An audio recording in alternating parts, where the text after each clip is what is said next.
අනුන්ට කිසි දවසක පුතා ගින්දර දෙන්න යන්න එපා.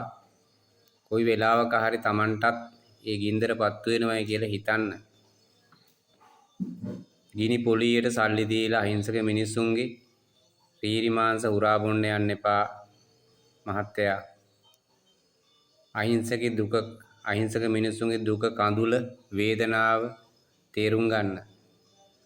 අපි ගෙවල් දොරවල් හදාවි, ඉඩ කඩම් ගනීවි, යාන වාහන ගනීවි. හැබැයි මතක තියාගන්න කන්දක් නාය ගියා වගේ තමයි අන්තිමේදී කිසි දෙයක් ඉතුරු වෙන්නේ නැහැ.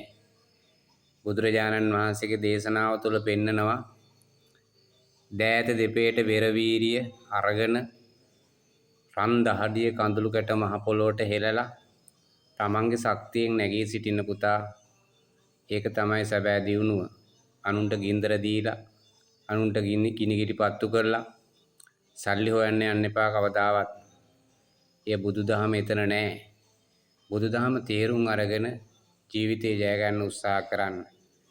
යා දිසං වපතේ බීජං තා දිසං හරතේ පලං.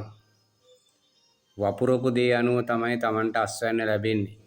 ඒ නිසා පුතා හොඳ දෙයක් වැපුරුවොත් හොඳ දේවල්ම ජීවිතේ අපට ලැබේවි. නරක දෙයක් කළොත් නරක දේවල්ම සංසාර ගමන අපට ලැබේවි. ධර්මයේ තේරුම් අරගෙන ධර්මයේ හැසිරෙන්න ඔබට තෙරුවන් සරණයි.